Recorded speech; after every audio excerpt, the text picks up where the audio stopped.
My fiancée ended our engagement saying she never really loved me and disappeared from my life. A year later, her sister handed me the son she secretly carried and never told me about. I proposed to a woman named Iris on her 27th birthday.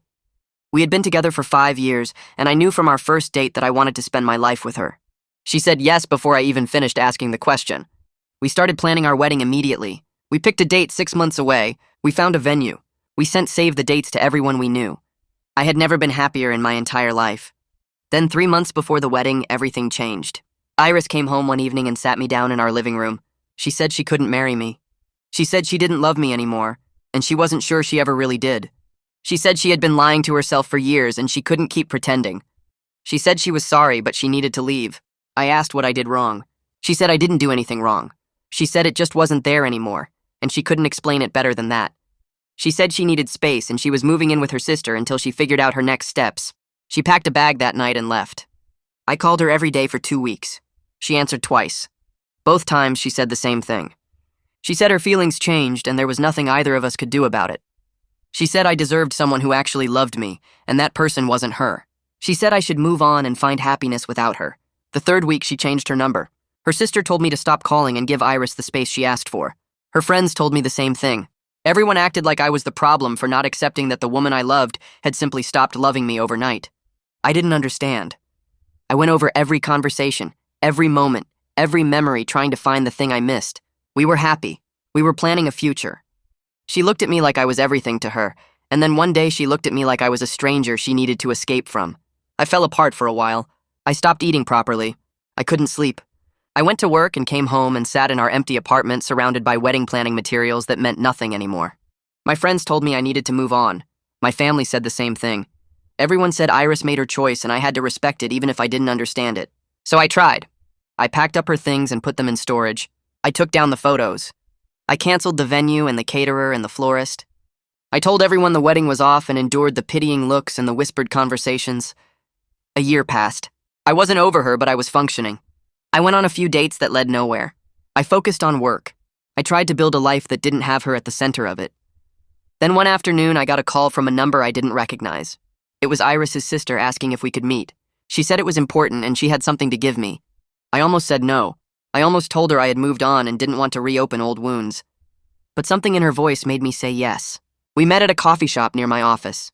She was already there when I arrived. She looked like she had been crying. She had an envelope in her hands and she slid it across the table before I even sat down. She said Iris passed away 2 weeks ago. I didn't understand what she meant at first. I asked passed away from what? She said cancer. She said Iris was diagnosed a week before she ended our engagement. Stage 3. The doctors gave her a year, maybe 2 if the treatments worked. She said Iris made everyone promise not to tell me. She said Iris didn't want me to watch her die. She didn't want me to spend the last year of her life taking care of her and then grieving her forever. She thought if she made me hate her, I would move on and find someone healthy who could give me the life she couldn't.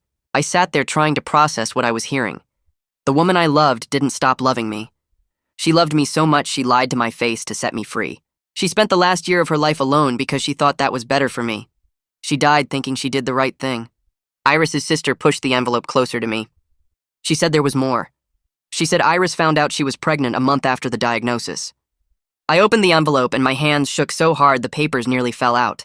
Medical records spilled across the table first, then ultrasound photos showing a tiny form in grainy black and white.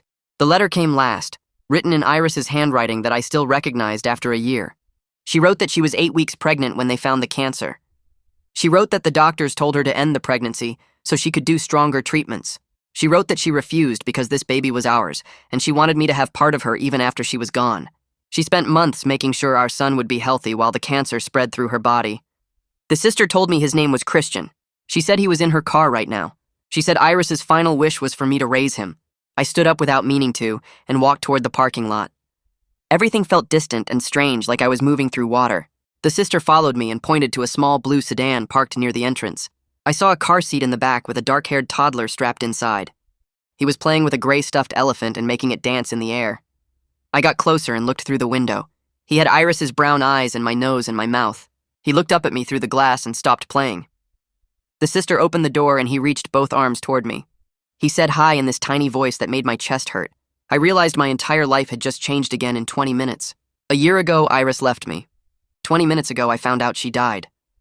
Now I was looking at my son, who I never knew existed. We went back inside the coffee shop because I couldn't process any of this standing in a parking lot. The sister lifted Christian out of his car seat and brought him inside. She set him on my lap, and he settled there like he'd known me his whole life. His small hands grabbed my shirt, and he looked up at my face with those eyes that were so much like Iris's. The sister explained she'd been taking care of him since Iris died 2 weeks ago. She said Iris left very clear instructions that I was his father and should raise him. She handed me a diaper bag covered in cartoon animals. Then she gave me a thick folder of legal documents. Last, she pulled out a leather journal and said it was Iris's from the past year. Christian wiggled on my lap and pointed at my coffee cup. The sister said he was almost 15 months old. She said he was healthy and happy and had been asking for Mama since Iris passed. She said Iris talked about me every single day and showed him my photo constantly. She started crying while she told me all this, and I just sat there holding this child who was mine, but felt like a stranger. I took Christian home to my apartment and had no idea what I was doing. The sister helped me carry his things up the stairs. She showed me how to mix his bottle and what foods he could eat. She left after an hour, and suddenly I was alone with a toddler in an apartment that had no baby furniture or supplies. Christian walked around exploring everything while I watched him. He touched the couch and the coffee table and my shoes by the door. When it got late, I didn't have a crib, so I made a nest of blankets on my bed. I laid him down and he fell asleep almost immediately, like this was completely normal for him. I sat on the floor next to the bed and just watched him sleep. Every time I looked at his face, I saw Iris and felt this crushing mix of love and rage. She kept him from me. She carried our baby and gave birth and spent a year raising him, and I missed all of it. She made a choice this enormous without giving me any say. I didn't sleep at all that night. I just sat there trying to understand how the woman I loved could do something like this. Christian woke up crying around 6 in the morning, and I had no idea what to do. He stood up in the blankets and reached for me, crying Mama over and over. I picked him up and he kept crying. I tried giving him the bottle the sister showed me how to make, but he pushed it away. I tried putting him down, but he screamed louder. I walked around the apartment with him and he just kept crying in my arms. After 30 minutes of this, I called my brother Hadrian in complete panic. He answered sounding half asleep, and I told him I needed help right now.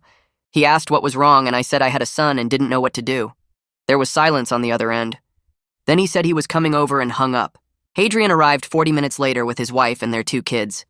He brought bags of supplies and boxes of diapers and containers of food. Christian had finally stopped crying, but was clinging to me and wouldn't let go. Hadrian stared at us for a long moment. He asked where this child came from. I told him the whole story while his wife started organizing supplies in my kitchen. Iris had cancer. Iris got pregnant. Iris died. Her sister brought me my son yesterday. Hadrian looked shocked, but he didn't ask a million questions. He just started showing me basic things I needed to know. His wife demonstrated how to change a diaper on my bed while Christian watched. She explained what toddlers eat and how much and how often. She showed me how to check if his diaper needed changing and how to tell if he was hungry or tired or sick. Hadrian's kids played with Christian on the floor, and he seemed happy for the first time since waking up. They stayed for 3 hours, teaching me everything they could think of. When they left, Hadrian hugged me and said he'd come back tomorrow. He said I wasn't alone in this. I read Iris's journal that night after Christian finally fell asleep again. It destroyed me all over again. She wrote about feeling him kick during chemo sessions. She wrote about choosing treatments that wouldn't harm the baby, even though stronger options might have given her more time. She described being so sick from the chemo she could barely stand, but still getting up to take care of him. She wrote about the first time he smiled at her, and the first time he said Mama. She wrote about loving me so much she couldn't bear to trap me in a life of watching her die and then raising our son alone while grieving her. She truly believed pushing me away was the kindest thing she could do. She thought if she made me hate her, I would move on and find someone healthy. She thought I would build a happy life without her. Reading her words felt like being stabbed over and over. She loved me through everything. She suffered alone because she thought it would hurt me less. My mother Margot showed up the next morning without calling first. Hadrian must have told her. She walked in and saw Christian playing with plastic cups on my kitchen floor. She stopped in the doorway and stared at him. Then she walked over and knelt down next to him. She said hello to him in this soft voice. Christian looked up at her and smiled. She started crying immediately. She picked him up and held him and cried into his hair. She said, "This is my grandson, and I never got to meet him." She was angry at Iris for the same reasons I was, but I could see her trying to understand it too. She stayed all day. She made a list of everything I needed to buy for a toddler. She took me to the store and we filled 2 carts with supplies. Crib and changing table and car seat and clothes and toys and bottles and sippy cups and more food than I thought one small person could eat. She helped me set everything up in my apartment. She showed me her tricks for getting toddlers to eat vegetables and go to sleep and stay entertained. By the time she left that evening, my apartment looked completely different. I missed 3 days of work because I couldn't figure out childcare, and I was barely holding myself together. Christian needed constant attention, and I was running on no sleep and trying to process everything that happened. Finally, I called my boss and explained the situation. I told her my ex-fiancée died and her sister just gave me the son I never knew I had. There was a long pause. Then she said, "Take 2 weeks of emergency leave and sort out my new reality." She said my job would be here when I got back. I spent those first days in pure survival mode. I kept Christian fed and safe and clean. I learned his schedule and his favorite foods and the way he liked to be held when he was tired. My brain was still trying to catch up to the fact that I was a father now. Sterling came over on day 4 with Chinese food and beer. He found me sitting on my living room floor surrounded by unassembled furniture. Christian was asleep in his new crib in my bedroom. Sterling looked at the boxes and looked at me and asked if I was okay. I said no. He sat down on the floor next to me and opened the beer. I told him everything while we ate. He listened without interrupting. When I finished, he said he was sorry about Iris, but he was also angry at her on my behalf. He said she made a huge choice that affected my entire life and didn't give me any say in it. He said I had a right to be furious even though she was dead, and even though she did it from love. He was the first person who validated my anger without making excuses for her. We spent the next 3 hours putting together a crib and a changing table and a small bookshelf. Sterling told me stories about his own kids to distract me. By the time he left, I had furniture and felt slightly less alone. Christian got sick on day 5 with a fever that scared me. He felt hot to the touch and was crying in a way that sounded different from his normal crying. I didn't know what was normal for a sick toddler. I didn't know if this was serious or just a cold. By midnight, I was panicking. I packed him in the car and drove to the emergency room. The doctor was a middle-aged woman who examined Christian while I stood there terrified. She checked his temperature and his throat and his ears. She said it was just a common cold and his fever should break in a day or 2. She noticed how scared I was and asked if I was a new parent. I said I just found out he existed 5 days ago. She looked surprised but didn't ask questions. She gave me a referral card for a pediatrician named Celine, who specialized in helping new parents. She said Celine was good with situations like mine. I took Christian home feeling completely incompetent and terrified I was going to mess this up somehow. I called my mother that evening and asked if she knew any family lawyers. She gave me a name without asking too many questions. Gracelyn Peterson had an office downtown in one of those old buildings with high ceilings and wood paneling that made everything feel serious. I brought all the documents Iris's sister gave me in a folder that felt too thin for how much my life had changed. Gracelyn was younger than I expected, maybe mid-30s. With reading glasses, she kept pushing up her nose while she reviewed the paperwork. She spread everything across her desk and went through each page carefully. The birth certificate listed me as father. Iris's will designated me as sole guardian. There were medical records showing Iris had been lucid and competent when she made these decisions. Gracelyn looked up at me after reading through everything twice. She said the good news was there wouldn't be a custody battle. Iris's wishes were documented clearly and legally binding. She asked if any family members were contesting the arrangement. I told her about the sister who brought Christian to me and said Iris's parents might have opinions, but I didn't know their position yet. Gracelyn made notes on a yellow legal pad. She explained we needed to file paperwork with the court to formalize my guardianship, even though I was listed as father. She said it was mostly procedural but important for things like medical decisions and school enrollment down the line. She asked about life insurance. I pulled out the policy Iris had left. It was small, only $50,000, designated for Christian's care. Gracelyn said she could help me set up a trust account, so the money would be protected for his needs. We spent 2 hours going over details I barely understood. She wrote down deadlines and filing requirements and court dates. By the time I left her office, I had a folder twice as thick and a bill for her retainer that made my stomach hurt. But at least I knew Christian was legally mine, and nobody could take him away. 3 days later, someone knocked on my apartment door at 7 in the morning. Christian was eating cereal in his high chair, and I was still in yesterday's clothes because he'd been up half the night. I opened the door and found a man in his 60s with Iris's exact eyes staring at me. He didn't introduce himself. He pushed past me into the apartment and looked around like he was inspecting the place. Christian looked up from his cereal and said hi. The man walked straight to him and picked him up out of the high chair without asking. I felt my whole body go tense. I asked who he was even though I already knew. He said his name was Maximus and he was Christian's grandfather. He said his daughter died and nobody told him about his grandson until 2 weeks ago. He said Iris's sister finally admitted the truth, and now here he was looking at a baby he should have known from birth. I told him to put Christian down.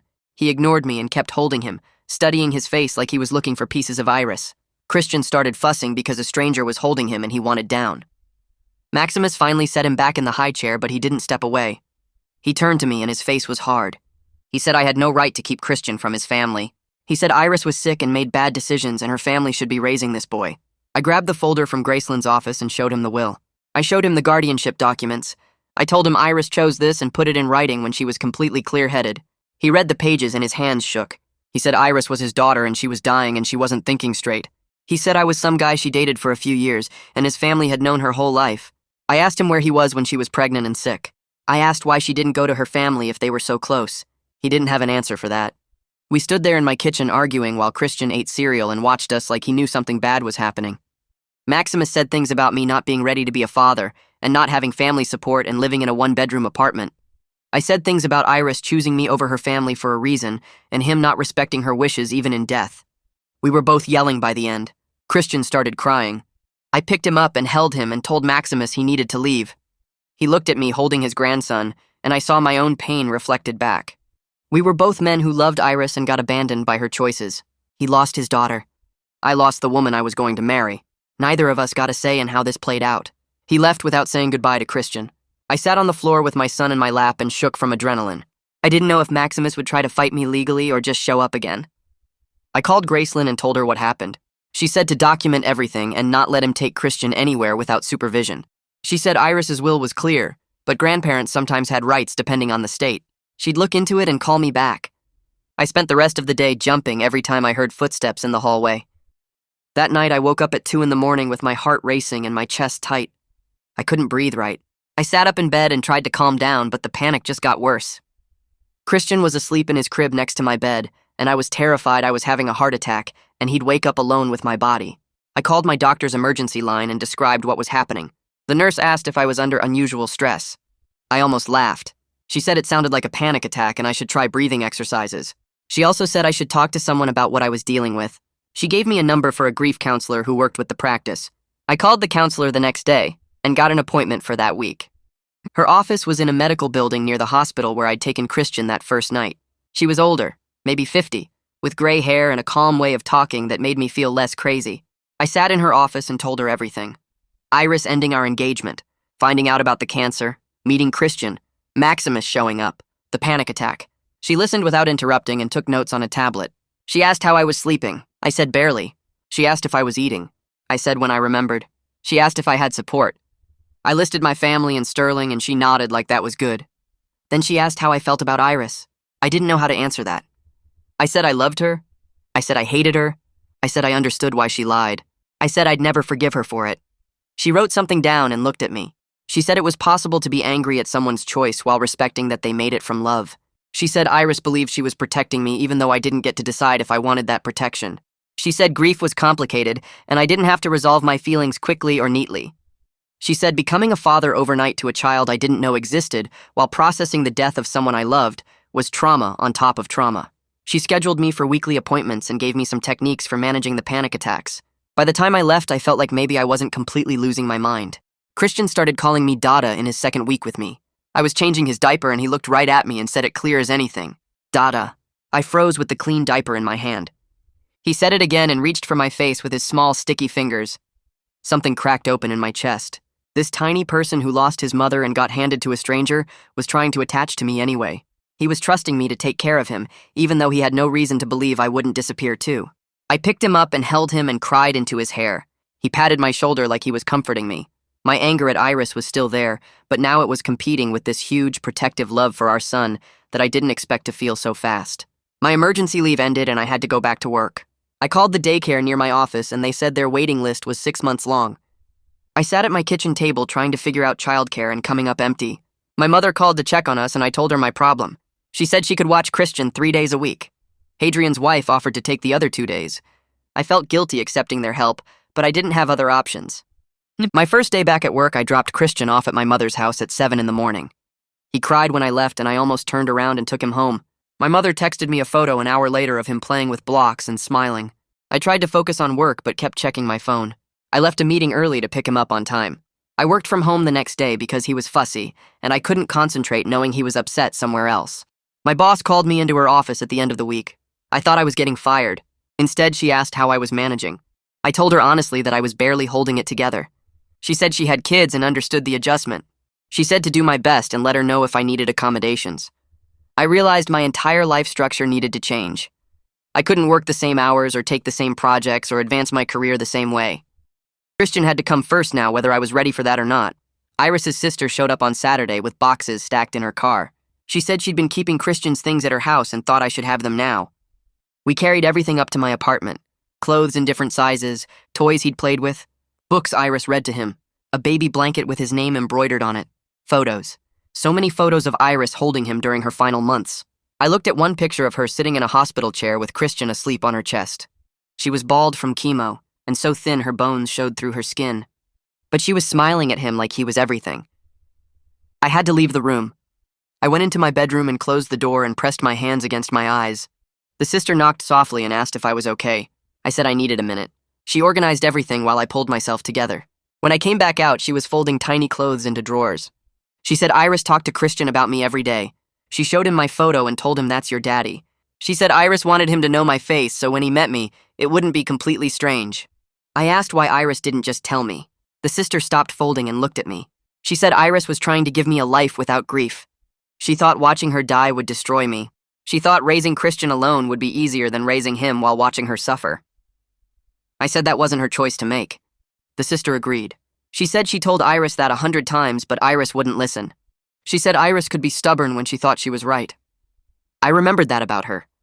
It was one of the things I loved, and now it was one of the things I resented most. I remembered that about her too. The sister finished putting away Christian's clothes and said she needed to get going. She hugged me at the door and told me to call if I needed anything. I watched her drive away and then looked at Christian playing with blocks on my living room floor. He stacked 3 blocks and knocked them down and laughed like it was the best thing that had ever happened. I sat down next to him and he climbed into my lap without hesitation. I held him and thought about how Iris carried him while dying and never told me, how she made everyone lie to me for an entire year, how she thought she was protecting me, but really she just took away my choices. My phone rang a few days later while I was at work. It was a number I didn't know, but I answered anyway. A man's voice said my name and asked if I had a minute to talk. I recognized the voice after a second. It was Maximus, Iris's father. I hadn't heard from him since before the funeral. He said he wanted to apologize for how he acted when he showed up at my apartment. He said he was grieving and angry and took it out on me when I didn't deserve it. He said he'd been thinking a lot about what Iris wanted and what was best for Christian.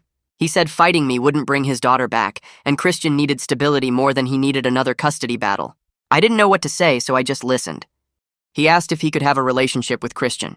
He said he understood if I said no, but he was hoping we could work something out. He said Christian was all he had left of Iris and he wanted to know his grandson. I told him I'd been thinking about the same thing.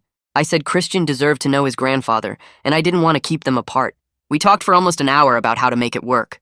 We agreed on supervised visits at my parents' house, where Christian could spend time with Maximus without any custody concerns.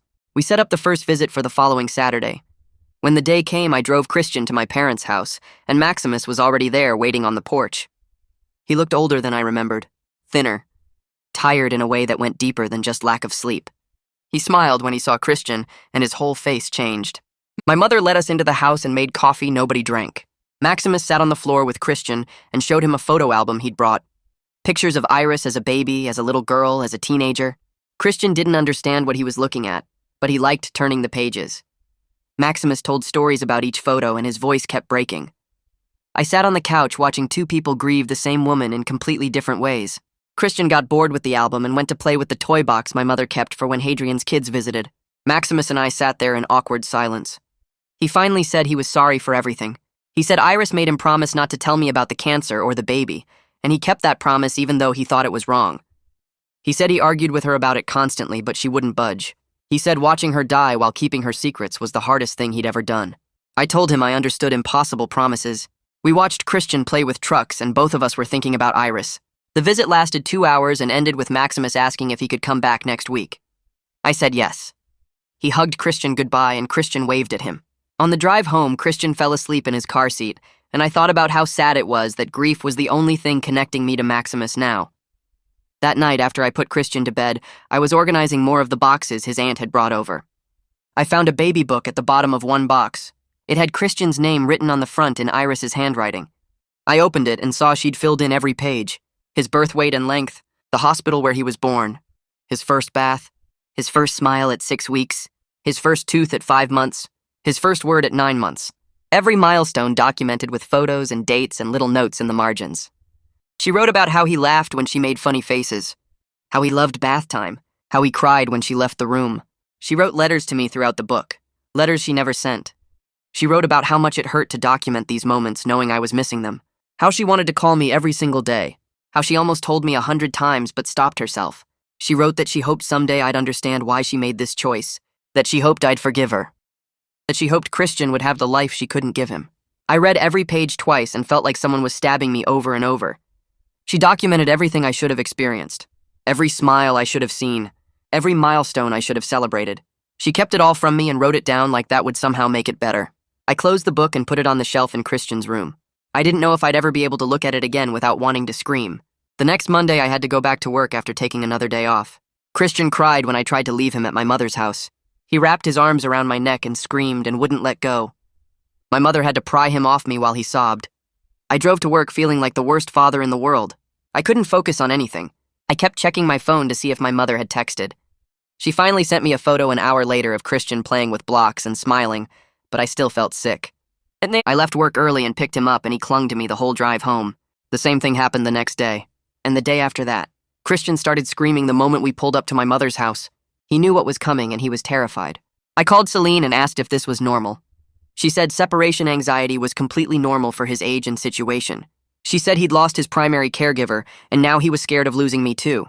She said the best thing I could do was stick to predictable routines and show him through consistency that I wasn't going anywhere. I started doing shorter work days. I came home for lunch. I worked from home when I could. I made sure I was always the one who picked him up. Slowly, Christian started to trust that I would come back. The screaming got shorter. Then it stopped completely. But I could still see the fear in his eyes every morning when I left. Sterling called me on a Wednesday night and said he had someone he wanted me to meet. A woman from his office who was smart and funny and recently single. He said I needed adult connection and he thought we'd get along. I told him I wasn't ready to date. He said I didn't have to be ready, I just had to show up for coffee. I agreed because Sterling wouldn't stop asking. The date was supposed to be Saturday afternoon. I spent the whole week dreading it. Saturday morning I woke up and looked at Christian eating breakfast in his high chair, and I couldn't do it. I texted Sterling and said I had to cancel. He called me immediately and asked what was wrong. I told him the truth. I was barely keeping my head above water with work and parenting. I was still processing Iris dying and lying to me for a year. I couldn't imagine sitting across from a stranger and explaining that I had a son I didn't know existed until 2 months ago. I couldn't imagine trying to connect with someone new when my entire emotional capacity was consumed by grief and learning how to be a father. Sterling was quiet for a minute, and then he said he understood. He said he'd tell his coworker something came up. He said he was sorry for pushing and he wouldn't do it again. I thanked him and hung up and felt relieved and lonely at the same time. My mother suggested I needed to get Christian around other kids his age. She found a toddler playgroup that met at the community center on Thursday mornings. I took a late start at work and brought Christian to the first session. The room was full of mothers and toddlers. I was the only father there. Everyone was friendly, but I could see them looking at me and Christian and wondering about us. A woman asked how old Christian was and where his mother was. I said he was 14 months and his mother passed away. She looked horrified and said she was so sorry. Other mothers overheard and came over to offer condolences. I stood there holding Christian and trying not to run out of the room. I wasn't ready to tell Iris's story to strangers. I wasn't ready to see their pity and curiosity. Christian didn't care about any of that. He saw other kids playing with toys and wiggled out of my arms to join them. I watched him play with a little girl who was building a tower. He knocked it down and she laughed and rebuilt it. He was happy. He needed this. I sat on a chair against the wall and tried to look like I belonged there.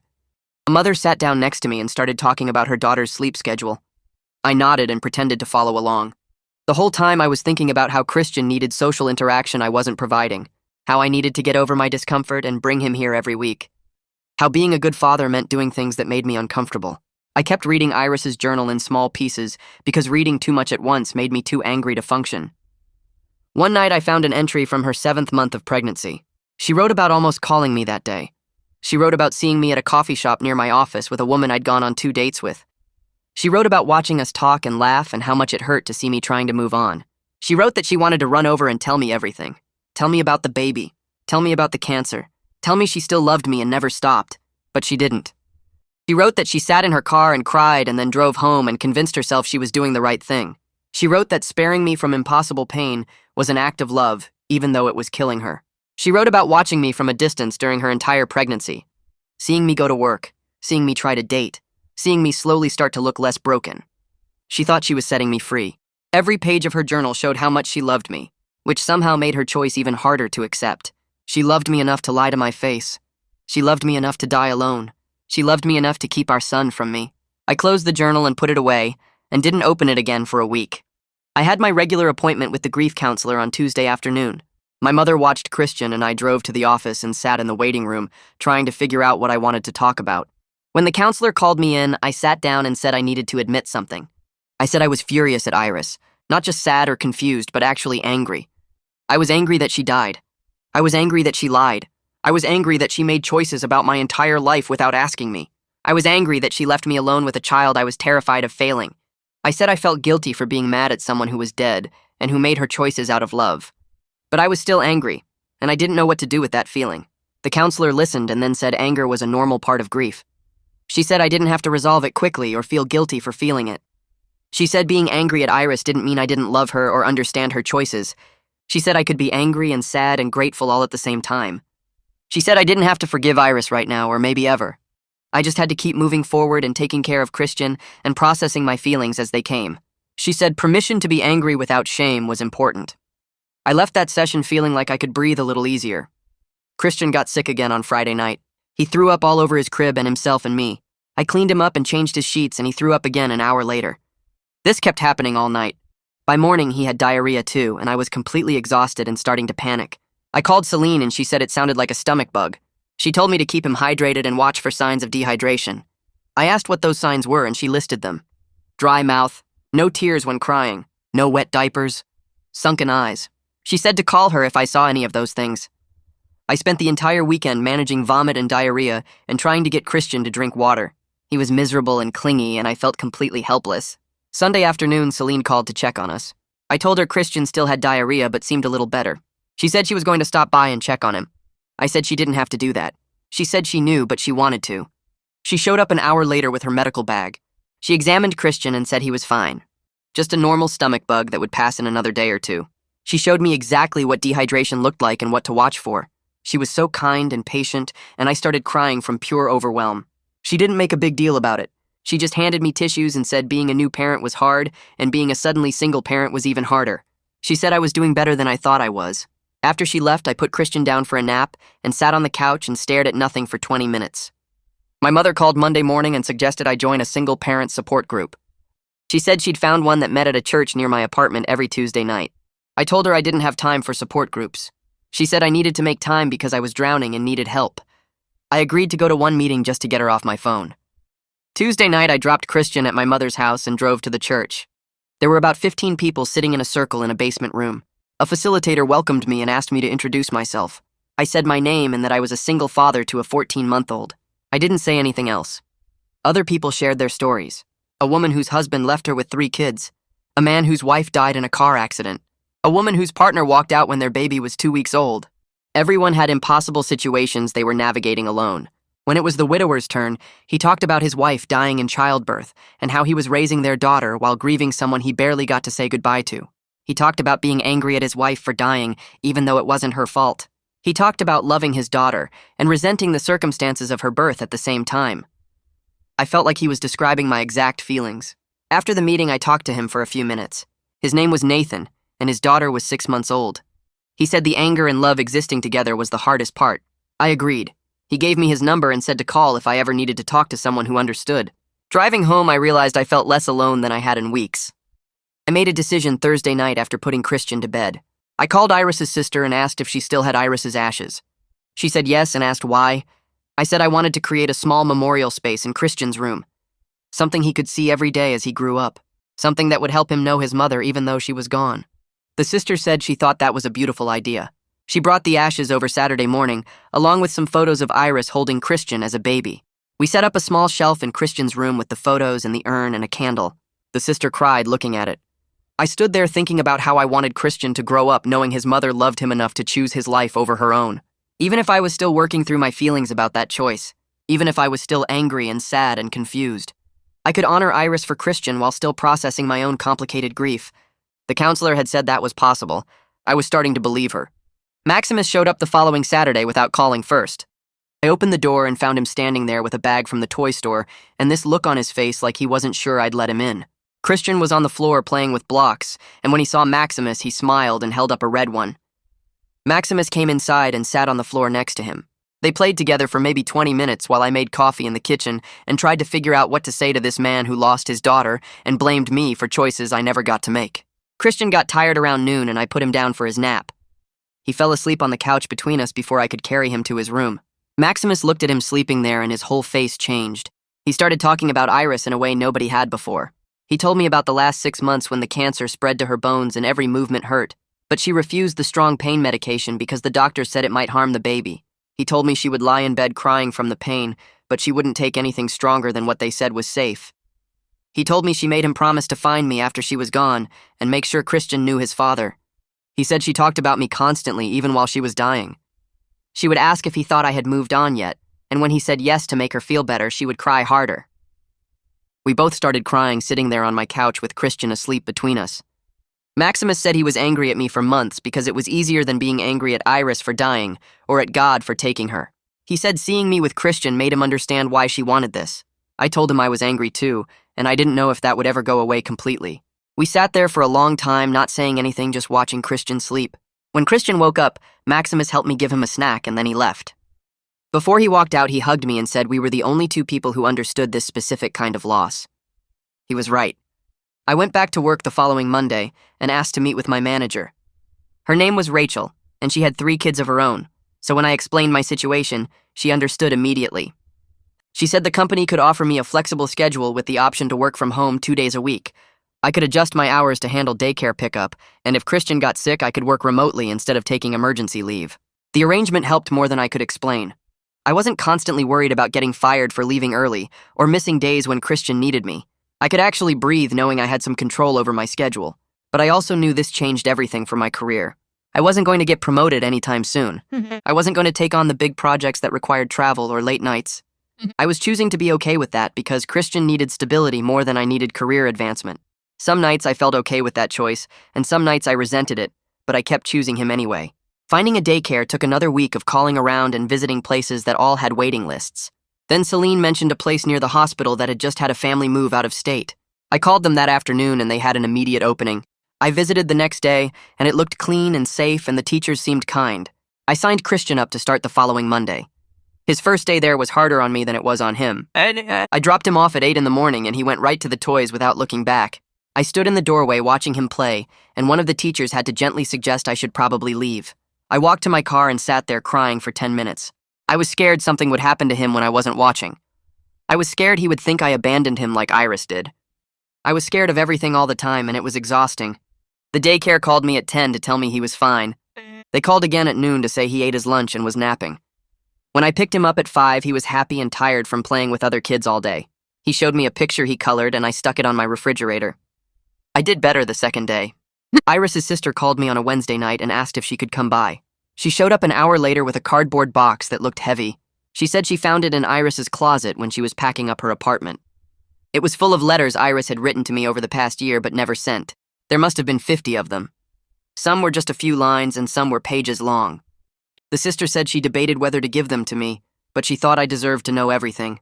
After she left, I put Christian to bed, and then I sat on my couch and started reading. The first letter was dated 2 weeks after she left me. She wrote about her first round of chemo and how sick it made her. She wrote about missing me so much she couldn't sleep. She wrote about being pregnant and terrified and alone. I read letter after letter, and it felt like watching her die in slow motion. She wrote about her treatments and her fears and her hopes for Christian. She wrote about her love for me that never went away no matter how hard she tried to kill it. She wrote about seeing me from a distance one day when I was having coffee with a woman from work. She thought I was on a date, and it destroyed her even though she wanted me to move on. She wrote about how much it hurt to push me away and how she did it anyway because she thought it was right. I read until 3 in the morning and then I couldn't read anymore. I put the letters back in the box and shoved it in my closet because looking at it made me want to scream. Christian woke up crying around 2 in the morning a few days later. I went to his room and picked him up, but he kept crying. I tried everything I usually did. I changed his diaper. I offered him water. I checked if he was too hot or too cold. Nothing worked. He just kept crying and reaching for me, and I didn't know what he needed. I sat in the rocking chair with him and just held him. After maybe 20 minutes, he stopped crying and put his head on my shoulder. I realized he just needed me to be there. He needed to know I wasn't going anywhere. We sat like that for another hour until he fell back asleep. When I put him in his crib and walked back to my room, I understood something I hadn't before. We had bonded over these past 2 months in a way that felt real and permanent. He trusted me completely. I had learned his rhythms and his needs. I could tell when he was tired versus hungry versus just wanting attention. What felt impossible at first now felt natural most days. I was his father in every way that mattered. That reality had settled into my bones and I wasn't scared of it anymore. I had a session with the grief counselor the next week, and I spent most of it talking about my anger at everyone who kept Iris's secrets. Her sister knew. Her parents knew. Her friends knew. They all watched me fall apart thinking she just stopped loving me and nobody said a word. The counselor asked what I wanted to do with that anger. I said I wanted to scream at all of them for lying to me for a year. She asked if that would change anything. I said no. She said I had to choose whether to let that anger poison my relationships with people Christian needed in his life. She said forgiveness might not be possible, but I could work toward acceptance. I could accept that they made an impossible choice because someone they loved asked them to. I could accept that they were trying to honor Iris's wishes, even if I thought those wishes were wrong. Acceptance felt like giving up, but the counselor said it wasn't. She said acceptance was choosing to move forward without letting the past destroy my future. I wasn't there yet, but I was trying. I took Christian to visit Iris's grave for the first time on a Sunday morning. The cemetery was quiet, and the grass was wet from rain the night before. I carried Christian to her headstone and set him down. He immediately started pulling up grass and putting it in his mouth, so I had to watch him constantly. I stood there looking at her name carved in stone, and I talked to her. I told her I understood why she made her choices, even though I hated them. I told her I was raising our son, and he was amazing, and she would be so proud of him. I told her I was still angry, but I was trying to let it go because holding on to it was hurting me more than anyone else. I told her I thought she'd be proud of the father I was becoming, despite my terror and my mistakes. Christian found a stick and started hitting the headstone with it. I took it away from him and he cried. I picked him up and held him and told Iris I was doing my best. That was all I could promise her. Hadrian came over for dinner the following Saturday. He brought pizza and beer and we sat on my couch while Christian played on the floor. Hadrian watched him for a while, and then he said he was proud of me. He said when this all started he wasn't sure I could handle it, but I had stepped up in ways he didn't expect. His validation meant more than I thought it would. My whole family had embraced Christian completely. My mother watched him twice a week and loved every minute of it. My father had opened a savings account for his college fund. Hadrian's kids treated him like their cousin. Christian was going to grow up surrounded by family who loved him, even though his mother was gone. That mattered more than I could put into words. I attended a parent-teacher conference at the daycare on a Thursday afternoon. 2 teachers sat across from me and talked about Christian's development and personality. They said he was resilient and affectionate. They said he played well with other kids and followed directions better than most children his age. They said he seemed happy and secure. They had no idea he lost his mother 2 months ago. They had no idea his entire world had been turned upside down. Looking at him, you would never know. Knowing I was providing that stability for him despite my own grief felt like the first thing I had done right in months. I drove home from that meeting feeling lighter than I had in weeks. I had another session with the grief counselor, and we talked about my resentment toward Iris for the choice she made. I asked if I would ever fully forgive her for keeping Christian from me. The counselor was quiet for a long time, and then she said, forgiveness might not be the goal. She said maybe I could work toward accepting that Iris made an impossible choice from a place of love, even if I believed it was the wrong choice. She said I could honor her memory for Christian while still being angry about what she took from me. She said those things could exist together. I didn't know if I believed her, but I wanted to. Sterling showed up on a Tuesday night with pizza and 2 beers, dropping onto my couch like he'd done 100 times before. Christian was already asleep in his crib, and the apartment was quiet except for the hum of the refrigerator. Sterling opened both beers and handed me one without asking if I wanted it. We ate pizza straight from the box, and he talked about work drama I barely listened to because my brain was too tired to track who was fighting with who in his office. Then he asked if I was ready to start dating again, and the question landed so wrong I almost laughed. I wasn't even close to ready, but not for the reasons he probably thought. It wasn't just grief anymore keeping me away from relationships. My entire life was centered around Christian now in ways I couldn't explain to someone who didn't have kids. Every decision I made went through a filter of how it affected him. Every free moment I had was spent making sure he was fed and safe and happy. The idea of adding another person to this equation felt impossible, like trying to fit another piece into a puzzle that was already complete. I told Sterling I appreciated him asking, but I wasn't there yet. He nodded and said he understood, but I could tell he didn't really get it. He still saw me as his friend who lost his fiancée and needed to move on. He didn't see that I had moved on, just in a completely different direction than anyone expected. I was a single father first now, and everything else came second. Work came second. Friends came second. My own needs came way down the list after Christian's needs. I was surprised to find I was okay with that. Being Christian's dad had become the most important part of my identity, and I didn't need anything else right now. Christian started calling for Mama 3 nights later, and I didn't know what to do except hold him while he cried.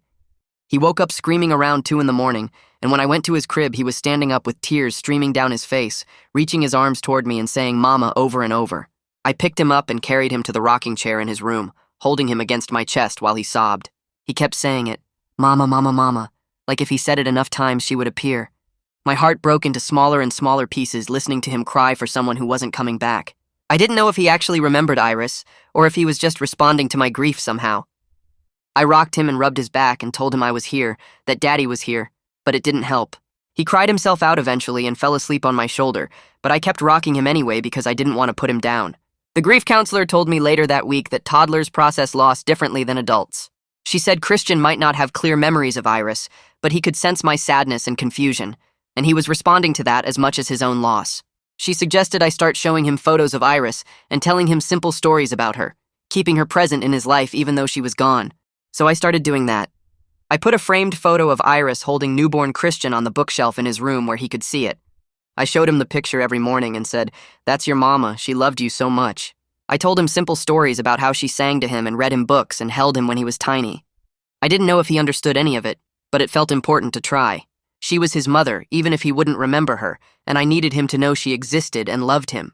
My mother called on a Saturday morning while Christian was eating breakfast and asked if I'd thought about moving back home, closer to family. She said it would be easier for everyone if Christian grew up near his grandparents and cousins, and she could help more with childcare if we lived in the same town.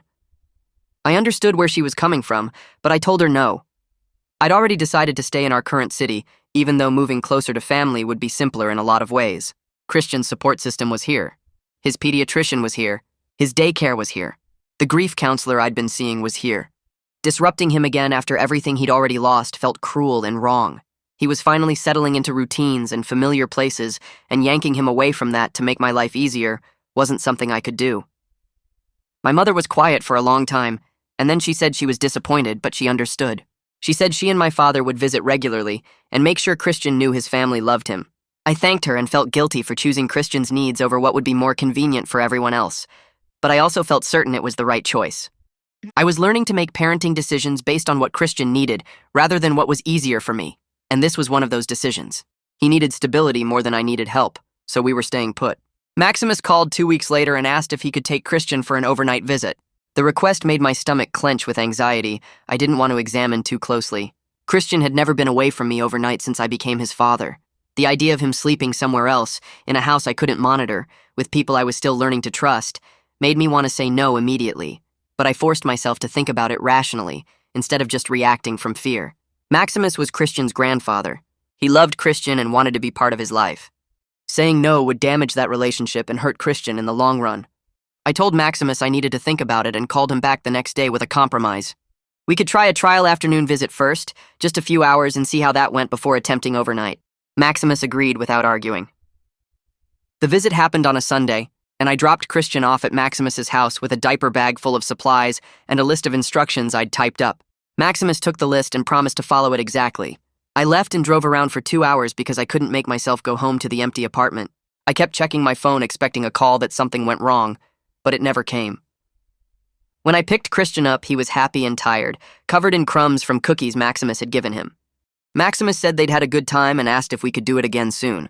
I said yes because I realized I needed to trust that Iris's family loved Christian and wouldn't take him from me. Control was hard to release when I'd already lost so much, but holding on too tight would hurt Christian more than it protected him.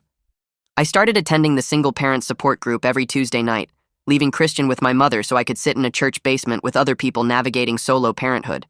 The group was mostly women, but there were a few other single dads, and everyone understood the specific challenges in ways my married friends never could.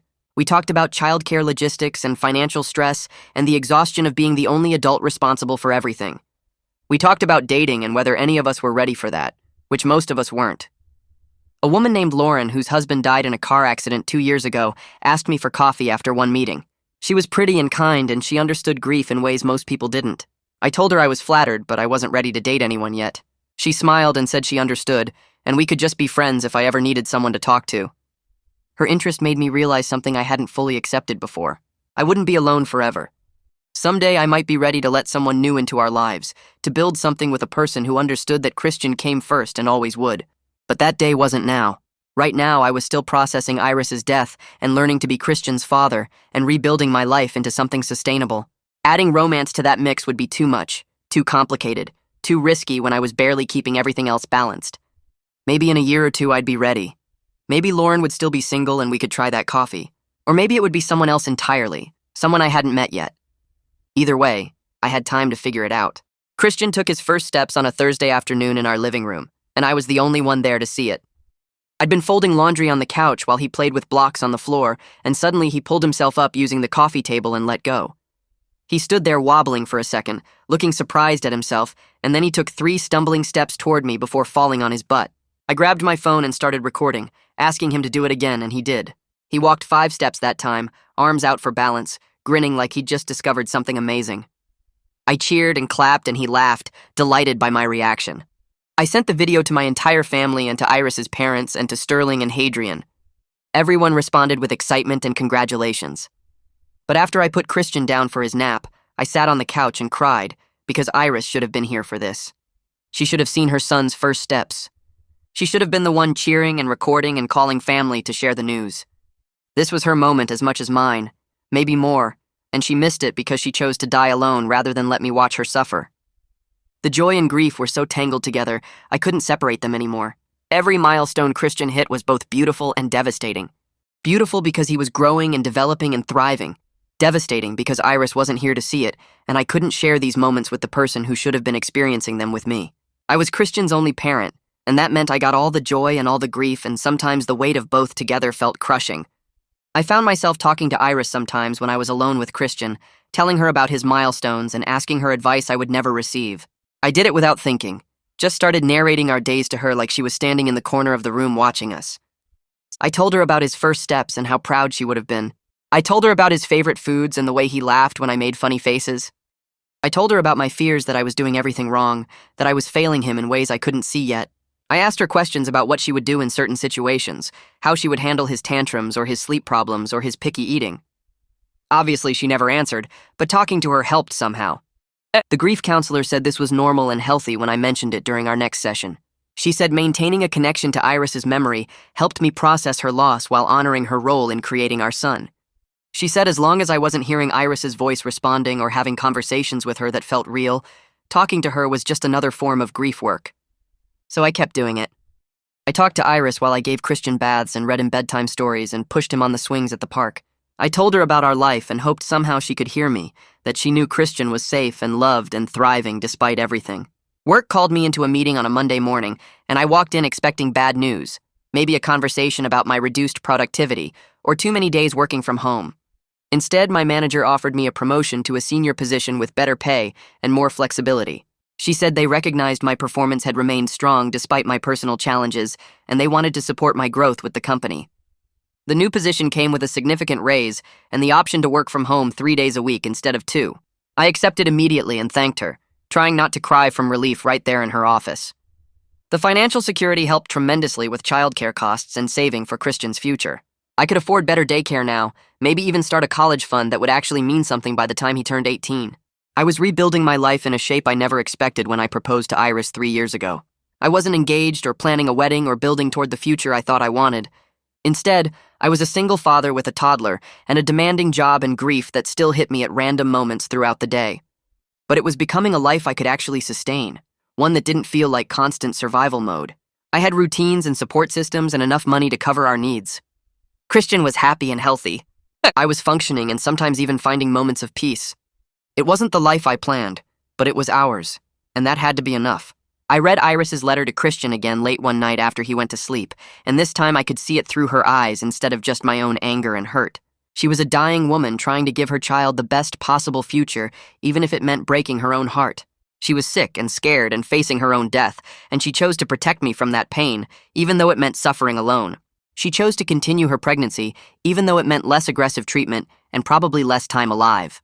She chose to document Christian's first year in photos and journals, so I would know what I missed. Every choice she made came from love, even if I believed those choices were wrong. I still disagreed with her decision to keep Christian from me. I still felt angry that she took away my choice to be there for both of them. But I understood her love now in ways I couldn't before I became a parent myself. I understood the desperate need to protect your child from pain, even if that protection meant making choices that hurt. I understood loving someone so much you would sacrifice your own happiness to give them a better life. I didn't forgive her. Not exactly. But I understood her. And maybe that understanding was enough for now. Christian got sick with another fever the following week, and this time I handled it calmly, knowing what was normal and what required medical attention. I checked his temperature and gave him the correct dose of medicine and monitored him for concerning symptoms without panicking. When his fever spiked to 102, I called Celine's office and spoke to the nurse, who told me what to watch for and when to bring him in if things got worse. I kept him home from daycare and spent 2 days managing a cranky, clingy toddler who wanted to be held constantly. It was exhausting but not terrifying like the first time he got sick. I knew what I was doing now. I knew the difference between a normal childhood illness and something serious. Celine called to check on him the next day and commented on how much more confident I sounded as a parent compared to our first few appointments. I realized she was right. The terror had faded into something more manageable, a competence born from repetition and necessity. I was still scared of failing Christian or making mistakes that would hurt him, but I trusted myself now in ways I didn't 3 months ago. I knew how to take care of him. I knew his needs and his rhythms and his personality. I was his father in every way that mattered, and I was doing a decent job at it despite my fears and my grief and my complete lack of preparation for any of this. Maximus called me the following week and asked if we could talk about the holidays. Thanksgiving was coming up in a few months, and he wanted to know if Christian could spend part of the day with Iris's family. I invited him over to my apartment that evening after Christian went to sleep because these conversations felt too important to have over the phone. He arrived looking tired and older than I remembered from our previous meetings. We sat at my kitchen table with coffee between us, and neither of us knew quite how to start. He finally said he knew I was Christian's father, and he respected Iris's choice to leave him with me. But Christian was also his grandson, and he wanted to be part of his life in meaningful ways. I told him I understood, and I wanted Christian to know his mother's family, but we needed to figure out how to do this without confusing him or creating conflict. Maximus nodded and pulled out a small notebook where he'd written down ideas for sharing holidays and creating traditions. He suggested alternating Thanksgiving and Christmas each year, or splitting the days so Christian could see both families. He wanted to take Christian to visit Iris's grave on her birthday and the anniversary of her death. He wanted to tell Christian stories about Iris when he got old enough to understand. I listened to all of it and realized we were both just trying to keep Iris present in Christian's life while building something new. We talked for 2 hours about schedules and boundaries and what felt fair to everyone involved. Maximus admitted he was still angry about Iris's decision to keep her illness secret from me, and he struggled with understanding why she thought lying was better than letting me help her. I told him I felt the same way most days, and we were both learning to live with choices we didn't get to make. We agreed that Christian deserved to know both sides of his family, and to grow up understanding his mother loved him desperately, even if her choices were complicated. Before Maximus left, he showed me a photo of Iris holding Christian in the hospital right after he was born, and she looked exhausted and happy, and so completely in love with our son. He said he wanted me to have it because I deserved to see that moment, even though I wasn't there for it. I had my regular appointment with the grief counselor the next afternoon, and I told her about my conversation with Maximus. She asked how I felt about sharing Christian with Iris's family, and whether it brought up complicated emotions about Iris's choices. I admitted it did, because every interaction with her family reminded me of what she kept from me, and how many people knew the truth while I believed she just stopped loving me. The counselor listened, and then said something that shifted my understanding of everything. She said my anger at Iris had changed over the past few months, and wasn't the simple rage I felt when I first learned the truth. Now it was layered with sadness that she faced her illness alone, anger that she didn't trust me with the truth, gratitude that she gave me Christian, and heartbreak that she wasn't here to parent him with me. She said I could hold all these feelings at once without needing to resolve them into something simpler or more comfortable. I didn't have to forgive Iris or agree with her choices to acknowledge they came from love. I didn't have to stop being angry to also feel grateful for our son. The counselor said grief was messy and complicated and full of contradictions, and trying to force it into a neat narrative was exhausting and impossible. I sat there taking in her words and feeling something loosen in my chest. I'd been trying so hard to figure out how I was supposed to feel about Iris and her choices, like there was a right answer I needed to find. But maybe there wasn't a right answer, and I could just feel everything without judgment or resolution. The counselor said this was growth, and it meant I was processing my grief in healthy ways instead of getting stuck in one emotion. She asked if I felt ready to reduce our sessions from weekly to every other week, and I realized I did. I still needed support, but I was learning to navigate my feelings without constant guidance. Saturday morning, I took Christian to the park near our apartment because the weather was perfect, and he'd been restless all week. I pushed him on the swings and helped him climb the small slide and watched him run around with other kids his age. He was completely fearless, throwing himself into play with the kind of trust that only small children have. I sat on a bench nearby and just observed him for a while. This little person who was half me and half Iris and entirely himself. He laughed when another kid shared a toy truck with him, and he fell down twice chasing a ball and got right back up without crying. I had a moment of pure contentment watching him that surprised me completely. This was my life now. Single father and grief survivor and man rebuilding from loss, and it wasn't what I planned when I proposed to Iris 3 years ago. But it was mine, and it was real, and it was happening whether I felt ready for it or not. Christian ran over to me for a hug and buried his face in my shirt, and I felt purpose in a way I hadn't since Iris left. This kid needed me, and trusted me, and loved me, and that mattered more than anything else. We stayed at the park for 2 hours until Christian started getting cranky from hunger and tiredness. I carried him home on my shoulders, and he grabbed my hair and giggled the whole way, and I thought about how far we'd come in just a few months. I wasn't the terrified man who didn't know how to change a diaper anymore, and Christian wasn't the scared toddler being handed to a stranger. We were building something together that honored Iris's sacrifice while creating our own story. That night, after Christian fell asleep, I sat down at my desk and opened a blank document on my computer. I'd been thinking about the grief counselor's suggestion to write letters to Christian for when he got older, documenting our life together and telling him about his mother from my perspective. I wanted him to know the full truth when he was ready to understand it, not some sanitized version that made everything seem simple and resolved. I started typing, and the words came easier than I expected. I wrote about meeting Iris in college and falling in love with her completely. I wrote about our engagement and how happy we were planning our wedding. I wrote about the night she left and how destroyed I felt believing she stopped loving me. I wrote about learning the truth a year later and meeting him for the first time in that parking lot. I told him his mother loved him desperately and made impossible choices to give him life, and I was angry about those choices even while understanding they came from love. I told him grief was complicated and messy, and I was still figuring out how to feel about everything that happened. I told him he was worth every difficult moment of the past few months, and I wouldn't change having him in my life, even though the circumstances were painful. I wrote for an hour and saved the letter in a folder I labeled with his name. I planned to write more letters as time went on, creating a record of our life together and my evolving feelings about Iris and her choices. Someday, when he was old enough to ask questions about his mother and why she made the decisions she did, I wanted him to have my honest perspective alongside whatever Iris's family told him. Iris's sister called me the following Tuesday and asked if we could meet for coffee. She sounded nervous on the phone, and I immediately worried something was wrong with Christian's medical records or legal paperwork. We met at the same coffee shop where she first told me about Iris's death and Christian's existence, and sitting there brought back the shock and devastation of that afternoon. She got straight to the point and told me she was moving to our city to be closer to Christian.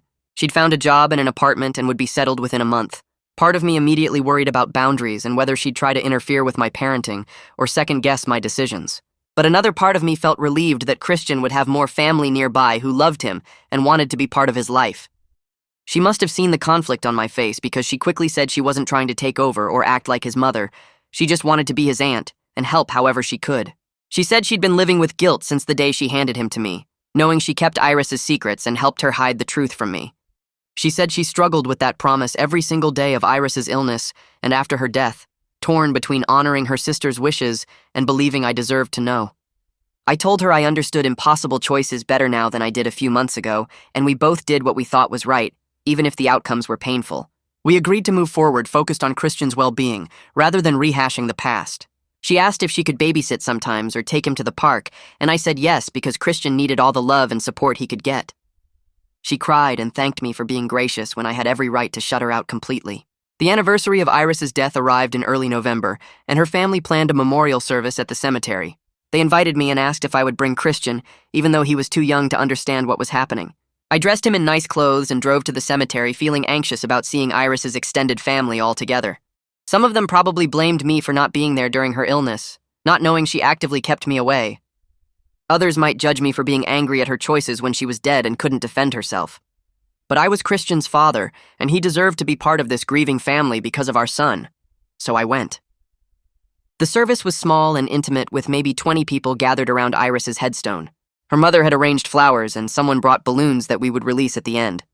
I stood at the back holding Christian while different people shared memories of Iris. Her college roommate talked about her kindness and her terrible cooking. Her cousin remembered family vacations and inside jokes. Maximus spoke about her strength during her illness and how she faced death with grace. When When it was my turn, I stepped forward with Christian on my hip and told stories about our relationship that made her parents smile through tears. I talked about our first date and how she laughed at all my bad jokes. I described the night I proposed and how she said yes before I finished asking. I talked about our plans for the future and how excited we were to build a life together. I didn't mention her leaving or the lies or my anger because this wasn't the place for that complexity. This was a moment to honor the woman everyone loved and missed. And after I finished speaking, we released the balloons and watched them float into the gray November sky. Christian pointed at them and said something that sounded like wow, and Iris's mother reached over to touch his hand gently. That evening after we got home, Christian was tired and clingy from the long day. I gave him a bath and put him in pajamas and rocked him in the chair in his room. He was almost asleep when he looked up at me with those eyes that were so much like Iris's and said something that sounded like love you, Dada. I froze because I wasn't sure if I heard him correctly or if it was just baby babbling. But then he said it again more clearly and patted my chest with his small hand. I completely fell apart with joy right there in the rocking chair, crying and holding him close while he looked at me with confusion about why I was upset. He was thriving despite everything he'd lost, and I was doing better than I thought possible a few months ago. We were building a life together that honored Iris's sacrifice while creating our own story, and hearing him say he loved me felt like confirmation that we were going to be okay. I told him I loved him too, and kissed his forehead and finished rocking him to sleep. After I put him in his crib, I stood there watching him breathe for a long time, overwhelmed by how much I loved this kid and how grateful I was that Iris gave him to me, even though her methods were painful. The next morning, I made a decision about how to handle Iris's presence in our home. For months, I'd struggled with whether to display photos of her or talk about her openly, worried it would confuse Christian or make my grief harder to manage. But the grief counselor's words about holding complicated feelings stuck with me, and I realized I could honor Iris while also being angry at her choices. I spent the weekend going through boxes of photos and selecting ones that showed her happy and healthy. I framed several pictures and put them in Christian's room in the living room where he'd see them every day.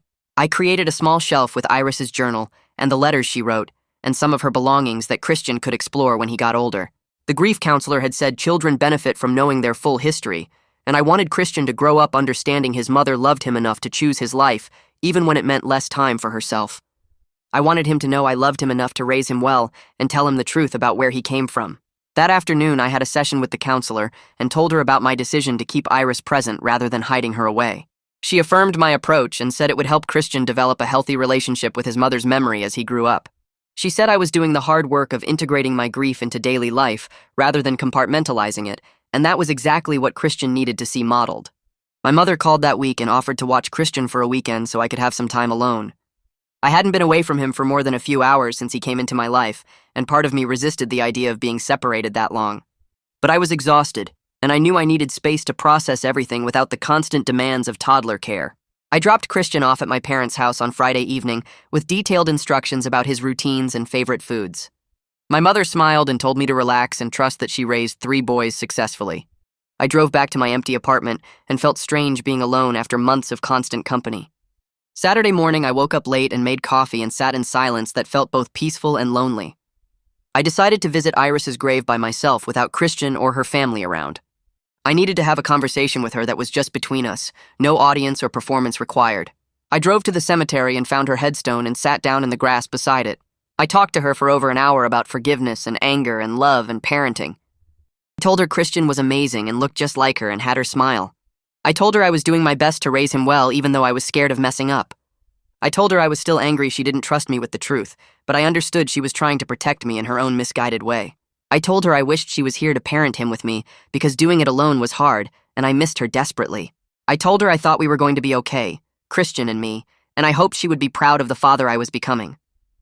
I sat there crying and talking to a headstone like she could actually hear me, and it felt cathartic in ways I didn't expect. When I finally left, I felt lighter somehow, like I'd released some of the weight I'd been carrying. Sunday afternoon, I joined a father's playgroup that met weekly at the community center. Sterling had suggested it months ago, but I'd been too overwhelmed to consider it. Now I was ready to connect with other dads navigating parenthood and build some normalcy into our lives. The group was casual and welcoming with about 8 fathers and their kids ranging from infants to preschoolers. We let the kids play while we talked about sleep schedules and picky eating and developmental milestones. Nobody asked about my situation, and I didn't volunteer the complicated story of how I became a single father. They just accepted me as one of them, another dad trying to figure things out and keep his kid happy and healthy. Their friendship helped me feel less isolated in ways that surprised me. I wasn't just the grieving widower or the guy whose fiancée lied anymore. I was Christian's dad first and foremost, and that identity was becoming the primary way I saw myself. After the playgroup ended, one of the dads invited me to grab lunch with him and his son the following week, and I said yes, because I was ready to build community beyond my family and old friends. I picked up Christian from my parents' house that evening, and he reached for me immediately, and I realized how much I'd missed him, even though the break was good for both of us. My mother brought over a sleep training book she'd used with my brothers, and I read it cover to cover that same night. Christian was 18 months old now, and still waking up twice a night wanting comfort or a bottle, and I was so tired I could barely think straight anymore. The book suggested a gradual approach where I'd sit next to his crib and slowly move farther away each night until he learned to fall asleep on his own. I started the process that weekend, and it was brutal. He cried and reached for me through the crib bars, while I sat 3 feet away fighting every instinct to pick him up. The first night took 2 hours before he finally fell asleep from exhaustion. The second night was 90 minutes. By the end of the first week, he was sleeping through the night consistently, and I woke up one morning actually feeling rested for the first time in months. The fog that had been clouding my brain since he arrived lifted enough that I could think clearly about our future, instead of just surviving each day. I started making real plans for his second birthday party, researching preschools in our neighborhood for when he turned 3, considering whether we should stay in this apartment or find something with a yard. I could finally breathe again without the constant weight of exhaustion pressing down on me. I felt like myself for the first time since Iris's sister handed me a child and changed my entire life. Maximus called and asked if we could meet for coffee to discuss visitation, and I agreed because our current arrangement felt too informal and inconsistent. We met at the same coffee shop where I'd first learned about Iris's death and Christian's existence, and the location felt both appropriate and painful. Maximus looked older than he had 6 months ago, grief carving deeper lines into his face, but he seemed calmer than our early angry encounters. He said he and Iris's mother wanted to be part of Christian's life regularly, not just occasional visits when I felt generous. He said they'd lost their daughter and they couldn't lose their grandson too. I understood that feeling completely because I'd lost Iris twice myself. We worked out a schedule where Christian would spend every other Saturday with Iris's parents, and they could join us for major holidays and birthdays. Maximus asked if he could take Christian to visit Iris's grave sometimes, and I said yes because Christian should know where his mother rests. We agreed that all decisions about Christian's education, medical care, and major life choices would be mine alone as his father, but Iris's parents would be consistent, loving presences in his daily life. It wasn't perfect, and there were still moments of tension when Maximus looked at me like he blamed me for something I couldn't control, but it was functional and centered on what Christian needed. We were creating a co-parenting arrangement across family lines that honored everyone's connection to Christian while respecting boundaries. Maximus showed me photos on his phone of Iris pregnant with Christian, smiling despite being sick, and I had to look away because seeing her like that still hurt too much. I scheduled what I hoped would be my final session with the grief counselor, wanting to review my progress and see if I'd developed enough tools to continue healing on my own. We sat in her familiar office, and she asked me to reflect on where I'd been 6 months ago versus where I was now. 6 months ago, I was drowning in rage at Iris for dying, for lying, for making choices about my life without asking me. I was terrified of failing Christian and convinced I'd ruin him somehow. I was isolated and overwhelmed and barely functioning beyond basic survival. Now I was managing my anger at Iris better, understanding her impossible position even if I still disagreed with her choice. I was confident as Christian's father, knowing his routines and needs, able to comfort him when he was upset and celebrate his small victories. I was building community through the father's playgroup and maintaining my friendships despite my new responsibilities. I was finding genuine moments of happiness instead of just enduring each day. The counselor said I'd done the hard work of integrating my grief into daily life rather than trying to overcome it or push it away. She said I could return any time if I needed support, but I'd developed strong coping skills and a solid support network. I asked if it was normal to still feel angry at Iris sometimes, and she said grief doesn't follow a timeline or resolve neatly. She said I might always carry complicated feelings about her choice, and that was okay as long as those feelings didn't consume me or affect how I parented Christian. I left her office feeling lighter, knowing I could handle whatever came next without needing weekly therapy sessions to stay functional. I packed up Christian and drove 3 hours to the coast for a weekend beach trip, wanting to give him new experiences beyond our daily routines. He'd never seen the ocean, and I wanted to watch him discover it for the first time. We checked into a small hotel near the beach, and I could hear the waves from our room. The next morning, I carried him down to the sand and set him down near the water's edge. He stood there staring at the endless blue expanse like he couldn't process what he was seeing. A wave rolled in and touched his toes, and he jumped back laughing, then ran toward the water again, wanting more. I spent the next hour following him up and down the beach while he chased waves and collected shells and got completely covered in wet sand. His joy was so pure and infectious that I found myself laughing harder than I had in over a year. I took hundreds of photos on my phone, wanting to document every moment of his delight. I wished desperately that Iris could see him like this, healthy and happy and loved, experiencing the world with complete wonder. I promised her silently that I'd give him the beautiful life she wanted for him, that I'd make sure he grew up knowing adventure and joy despite the tragedy of his beginning.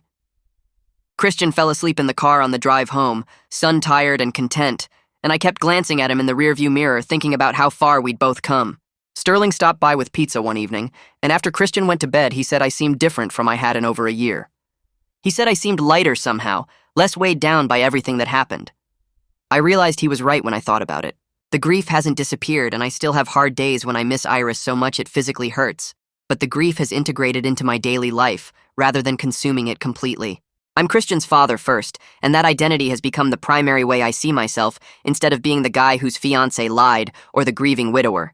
I'm rebuilding my career around my parenting responsibilities, and my boss has been supportive of my flexible schedule. I'm maintaining my friendships even though I can't be as available as I used to be. I'm honoring Iris's memory by raising our son well and making sure he knows she loved him, but I'm also living fully in the present instead of staying trapped in the past. Sterling said he was proud of me for not just surviving, but actually building a good life for Christian and myself. I told him there were still moments when the anger came back strong, when I wanted to scream at Iris for making her choice without giving me any say, but those moments were getting less frequent and less intense.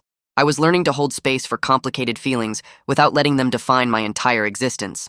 On what would have been our wedding anniversary, I took Christian to visit Iris's grave and brought flowers to plant. He was too young to understand the significance, but someday I'd tell him about the woman who loved us both enough to make an impossible sacrifice. I dug small holes in the dirt near her headstone, and Christian helped me plant purple irises, his namesake flower, getting soil all over his hands and clothes. He patted the dirt down carefully like I showed him and said pretty when we finished. I sat there in the grass with him playing nearby and talked to Iris like I sometimes did when I needed to process things. I told her I was at peace with our complicated story now, not because I'd resolved all my feelings about her choice, but because I'd accepted that some questions don't have answers and some grief doesn't fully heal. I told her Christian was amazing and looked more like her every day, and I was doing my best to be the father he deserved. I told her I understood she was trying to protect me, even though I wished she'd trusted me enough to face her illness together. I told her I forgave her for lying, even though I'd never stop wishing things had been different. Christian brought me a dandelion he'd picked, and I tucked it next to the irises we'd planted. We were building a good life together, honoring his mother's love while creating our own path forward, and that was enough.